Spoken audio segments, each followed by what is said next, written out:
Louie used to buy horses for the feedlot. Whenever he'd find a good stout one that was deaf and looked like it could tread mud, he'd send it our way. I'd usually check them over, float their teeth, worm them, vaccinate them, and change their oil. Occasionally he sent one with no faults, but I was only there 10 years, so I never saw him. Feedlot number 3 called one morning to say Louie delivered a new horse to the feed yard. As I pulled up to the horse barn, I called Louie on the radio to ask about any peculiarities. I'd learned from past experience that they all arrived with a flaw of some kind, some minor, some fatal. Louie, what can you tell me about the new horse?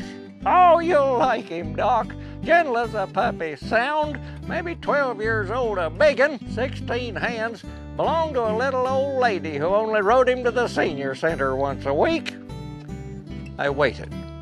Oh, by the way, he's a little hard to catch. In the first pen stood old Whitey. He had a gentle look in his eye. I walked right up to him. He backed off. I coaxed, wheedled, cooed, and clucked him round and round the corral. I finally ran out of patience, threw down the halter, and got out my rope. Now, although there are exceptions, most vets are not good ropers. It's like giving a typewriter to a cephalopod.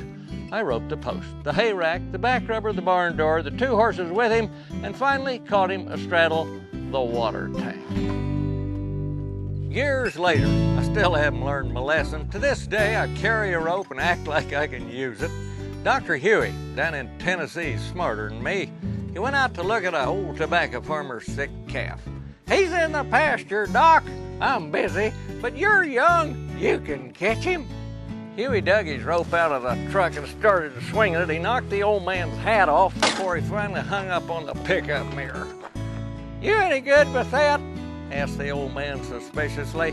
No, but it don't make any difference, says Huey. I charge $1 a throw whether I catch him or not. The old man yelled over his shoulder, Leroy, get out there and catch that calf for the good doctor. This is Baxter Black from out there.